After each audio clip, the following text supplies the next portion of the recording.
سپاہی، یہ امن کے ضامن، یہ امن کے راہی۔ اللہ اللہ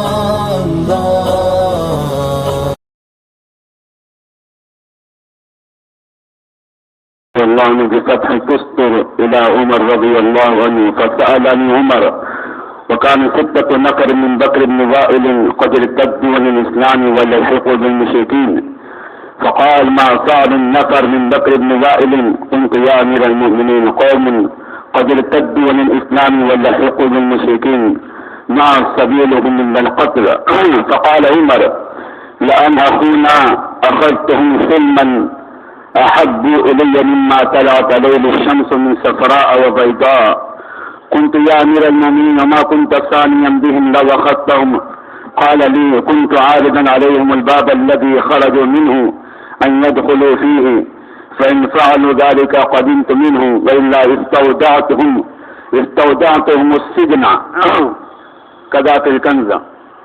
وعند مالك والشافعي وعبد الرزاق وأبي عبيد في الغريب والبيهقي عن عبد الرحمن القاري قال قدم على عمر بن الخطاب رضي الله عنه رجل من قبل أبي موسى رضي الله عنه فسأله عن الناس فأخبره، ثم قال هل كان فيكم من مغربة خبر؟ فقال نعم رجل كفر بعد إسلامه. قال ما فعلتم به؟ قال قربناه فضربنا عنقه. قال عمر فهل حبستموه ثلاثا وأطعمتموه كل يوم رغيفا واستبتموه لعله يتوب ويراجع أمر الله؟ اللهم إني لم أحضر ولم آمر ولم أرضى إذا بلغني. وإن مسدد وابن عبد الحكم عمرو بن شعيب عن أبيه عن جده قال كتب عمرو بن العاص رضي الله عنه إلى عمر رضي الله عنه يسأله عن رجل أسلم ثم كفر ثم أسلم ثم كفر حتى فعل ذلك مرارا أيقبل منه الإسلام؟ فكتب إليه عمر أن يقبل منه الإسلام كما قبل الله منه، اعرض عليه الإسلام فإن قبل فاتركه وإلا فاضرب عنقه كذا في الكنز. قابل احترام بزرگ دوستوں،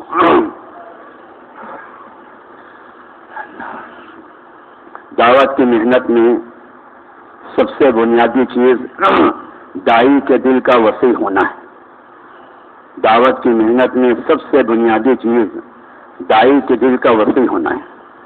داعی کا دل اتنا وسیع ہونا چاہیے جتنا سمندر میں وسعت ہوتی ہے۔ سمندر ہر گندگی اپنے اندر لے لیتا ہے، سمندر ہر گندگی اپنے اندر لے لیتا ہے اور اس کے بعد بھی پاک رہتا ہے، اس کے بعد بھی پاک رہتا ہے۔ داعی کے دل میں اس سے بھی زیادہ وسعت ہونا چاہیے۔ اللہ تبارک تعالیٰ داعی کی دعوت کو انسانیت اور ہمت کی ہدایت کا ذریعہ اس وقت بناتے ہیں، اللہ تبارک تعالیٰ داعی کی دعوت کو امت اور انسانیت کی ہدایت کا ذریعہ اس وقت بناتے ہیں جب کہ داعی امت کا طالب ہوتا ہے، جب داعی امت کا طالب ہوتا ہے۔ اگر داعی امت سے مستغنی ہے اور انسانیت سے مستغنی ہے تو اللہ تبارک تعالیٰ ایسے داعی کو امت کی ہدایت کا ذریعہ نہیں بناتے ہیں۔ ہمارے حضرت فرماتے ہیں کہ جب دعوت دینے والوں میں دو جذبے ہوں گے تو اس دل میں ہدایت کا جذبہ کبھی نہیں ہوگا۔ سننا غور سے بات، عجیب بات ہے۔ جب داعی کے دل میں دو جذبے ہوں گے، یہ دو جذبے اتنے خطرناک ہے کہ جن دلوں میں یہ دو جذبے ہوتے ہیں اس دل میں جذبہ ہدایت آ ہی نہیں سکتا ہے۔ اور جب دل میں ہدایت کا جذبہ نہیں ہے تو اس کی محنت ہدایت کا ذریعہ کیسے بنے گی؟ ایک ہے جذبہ انتقام اور ایک ہے جذبہ استغنا۔ ایک ہے جذبہ انتقام، سامنے والے سے بدلہ لینا چاہتے ہیں۔ ایک ہے جذبہ استغنا، ہمیں ان کی ضرورت نہیں ہے، یہ آئے تو ان کا نفع اور نہیں آئے تو ہمارا کیا نقصان ہے۔ جذبہ انتقام اور جذبہ استغنا۔ حضرت فرماتے ہیں جن دو دلوں میں یہ دو جذبے ہوتے ہیں یا ان میں سے کوئی ایک جذبہ ہوتا ہے، ان دونوں جذبوں کے ساتھ جذبہ ہدایت کبھی نہیں آ سکتا۔ جب محنت کرنے والے کے دل میں ہدایت کا جذبہ ہی نہیں ہے تو اللہ تبارک تعالیٰ اس کی محنت کو امت کی ہدایت کا ذریعہ کیسے بنائیں گے؟ اللہ اکبر۔ اللہ نے سمجھ نصیب فرمائے۔ جو ساتھی ہمارے ساتھ کام میں چل رہے ہیں، سننا غور سے بات، جو ساتھی ہمارے ساتھ کام میں چل رہے ہیں اور جو مسلمان اسلام پر موجود ہے، ابھی ہم اس سے مستغنی ہو گئے۔ صحابہ کے دنوں کی وسعت کا یہ حال تھا کہ جو مرتد ہو چکے ہیں اس سے بھی صحابہ مستغنی نہیں ہوتے تھے۔ کتنی تنگی ہے بتاؤ، غور کرو ہماری بات پر۔ جو ساتھی اپنے ساتھ دعوت میں چل رہے ہیں اور جو ساتھی جو مسلمان ہمارے ساتھ اسلام پہ باقی ہے، ہم اس سے مستغنی ہو چکے ہیں۔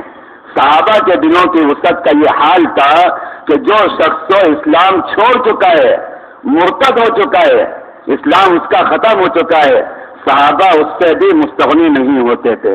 میں آپ سے ایک بات عرض کروں، سننا، مرتد ہونے والوں کے ساتھ صحابہ ایسا احترام کرتے تھے تاکہ وہ اسلام قبول کر لے، جیسا احترام ہمارا مسلمانوں کے ساتھ بھی نہیں۔ مرتد ہونے والوں کے ساتھ جو اسلام چھوڑ چکے ہیں، صحابہ مرتدین کا ایسا احترام فرماتے تھے تاکہ وہ دوبارہ اسلام قبول کر لے، ایسا احترام ہم لوگوں کا مسلمانوں کے ساتھ بھی نہیں ہے تاکہ وہ اسلام پہ باقی رہے، دیکھیے حضرات یہ صحابہ کی کیسی حرص تھی کہ مرتدین دوبارہ اسلام کی جانب واپس آ جائیں۔ اللہ اکبر۔ اس زمانے میں تو اگر اکرام میں کچھ کمی ہو، غور سے بات سننا، اگر اکرام میں کچھ کمی ہو یا سامنے والے کی تعلیف قلب میں کچھ کمی ہو، اکرام میں کچھ کمی ہو، سامنے والے کی تعلیف قلب میں کچھ کمی ہو تو اس کو کوئی عیب نہیں سمجھا جاتا ہے، کوئی بات نہیں، اکرام ہوا نہیں ہوا، تعلیف قلب ہوئی نہیں، کوئی بات نہیں ہے۔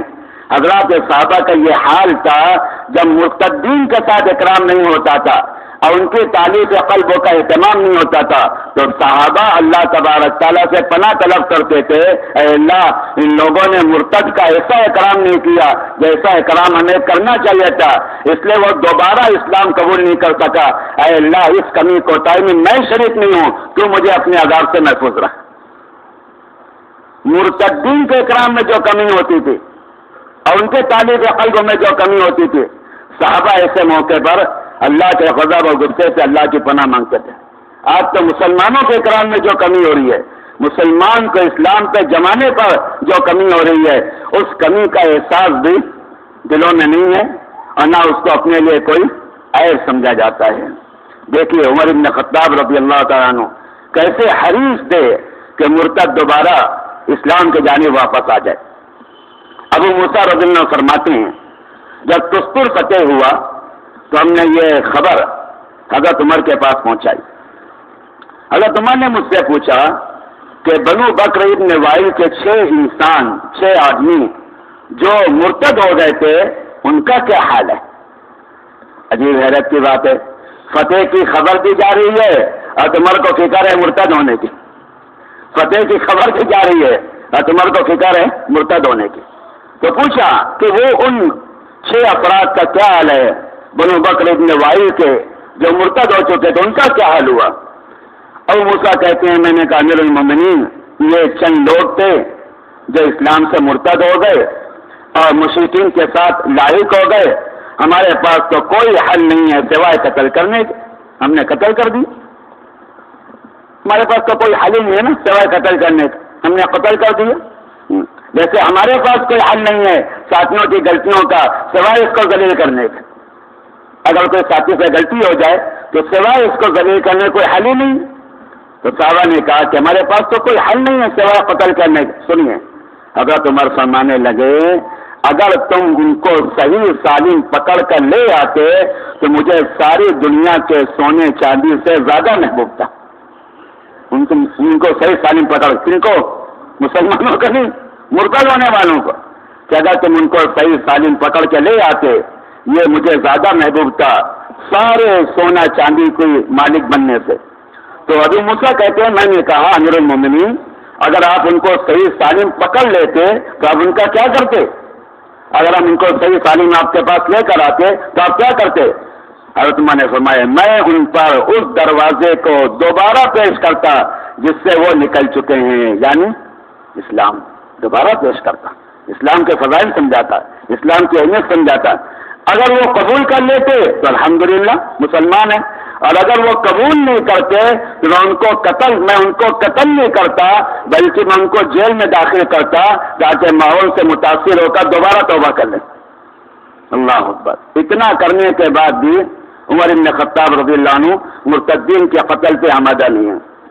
ایک دوسری روایت ہے، عمر بن خطاب رضی اللہ عنہ کے پاس ابو موسیٰ رضی اللہ عنہ نے ایک آدمی کو بھیجا۔ حضرت نے ان کے تعلق اس شخص سے پوچھا لوگوں کے کیا حالات ہیں، انہوں نے بتایا۔ پھر سنیے آپ عجیب بات، پھر آپ نے پوچھا کہ تم نے کوئی عجیب و غریب خبر ہے، اور تم نے سوال کیا کہ تم نے کوئی عجیب و غریب خبر ہے؟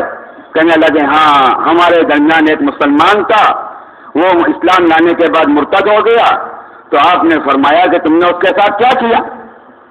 اسلام لانے کے بعد مرتد ہو گیا، تم نے اس کے ساتھ کیا کیا؟ صحابہ نے کہا کہ ہم نے اس کو قریب کیا اور اس کی گردن اڑا دی ہم نے۔ اور کیا حال ہے؟ عمر نے فرمایا سنو، مرتد ہونے والے کا کیا احترام کرنا چاہیے؟ عمر نے فرمایا کیوں نہیں تم نے اسے 3 دن تک قید میں رکھا اور ہر دن اسے نرم روٹی کھلاتے اور اس سے توبہ کی بات کرتے، ترغیب دیتے، شاید وہ توبہ کر لیتا؟ کیوں نہیں تم نے اسے 3 دن تک اپنے ماحول میں رکھا اور ہر دن اسے نرم روٹی، چکنی چپاتی جسے کہتے ہیں اس کو کھلاتے ہیں اور اس کو توبہ کی ترغیب دیتے؟ شاید وہ توبہ قبول کر لیتا، شاید وہ اللہ تبارک تعالیٰ کی بات کو مان لیتا۔ اب سنیے، اکرام میں کمی ہوئی ہے اور تمہارا اللہ کی پناہ چاہ رہے، اللہم اے اللہ میں وہاں پہ حاضر نہیں تھا، میں وہاں پہ حاضر نہیں تھا، ولم آمر، اور میں نے اس اکرام کی کمی کا حکم بھی نہیں دیا کہ اس کو قتل کرنا۔ اگلی بات سنو، اور جب مجھے یہ بات پہنچی میں اس سے خوش بھی نہیں ہوں۔ مرتد کے اکرام کی کمی پر عمر کا یہ اہتمام ہے، اے اللہ میں اس جگہ حاضر نہیں تھا جس جگہ مرتد کو بغیر اکرام کے قتل کیا گیا، ولم آمر، میں نے اس کا حکم بھی نہیں دیا تھا، اور جب یہ بات مجھے پہنچی تو میں اس پر راضی بھی نہیں تھا۔ ایک روایت میں ہے حضرت عمرو بن عاص رضی اللہ عنہ نے عمر بن خطاب کو خط لکھا، ایک شخص کے بارے میں پوچھ رہے تھے۔ دیکھو یہ صحابہ کی سنت ہے، جو بات پیش آئے اس کو اپنے بڑوں سے پوچھنا چاہیے، یہ نہیں کہ اپنے ذہن سے طے کر لیں۔ عمرو بن عاص نے خط لکھا حضرت عمر رضی اللہ عنہ کا، ہمارا مزاج بننا چاہیے، کوئی بات پیش آئے نظام الدین سے پوچھ لیں، کوئی بات پیش آئی حضرت سے پوچھیں گے ہم۔ عمر بن خطاب رضی اللہ عنہ پاس عمرو بن عاص کا ایک بات پیش آئی، حضرت عمر کو فوراً خط لکھا کہ امیر المومنین ایک شخص ہے، مسلمان ہوتا ہے کافر ہوتا ہے، مسلمان ہوتا ہے کافر ہوتا ہے، مسلمان ہوتا ہے کافر ہوتا ہے، جیسے ہم لوگ تماشا بنا رکھا ہے وہ، تو کیا اس کا اسلام قبول کرنا چاہیے؟ بار بار یہ ہم لوگ کہتے ہیں نا کتنا برداشت کریں بھائی، ایک بات پیش آئی ہے تو کیا کرو کہ امیر کو خبر کرو۔ عمرو بن عاص نے خط لکھا، عمر بن خطاب رضی اللہ عنہ ایک مرد ہے، مسلمان ہوتا ہے کافر ہوتا ہے، مسلمان ہوتا ہے کافر ہوتا ہے، بار بار ایسا کرتا ہے، کیا اس کا اسلام قبول کرنا چاہیے؟ سنیے کتنی وسعت دائی کرنا ہونا چاہیے۔ اور تمہیں نے جواب لکھا اس کا اسلام جب تک قبول کرتے رہو جب تک اللہ اس کو اسلام کی ہدایت دیتا رہے۔ اللہ ہدایت دے رہے، تم کون ہو قبول نہ کرنے والے؟ جب وہ اسلام لا رہا ہے تو اللہ ہدایت دے رہے ہیں، جب تک اللہ تبارک تعالیٰ اس کو اسلام کی ہدایت دے رہے ہیں تم اس کا اسلام قبول کرتے رہو۔ اگر وہ اسلام قبول کر لے الحمدللہ، اور اگر وہ انکار کر دے تو ٹھیک ہے، پھر اس کا معاملہ صاف کیا جائے، ورنہ جب تک وہ اسلام قبول کر لے اس کے اسلام کو قبول کرنا چاہیے۔ اللہ نے سمجھ نصیب فرمائے۔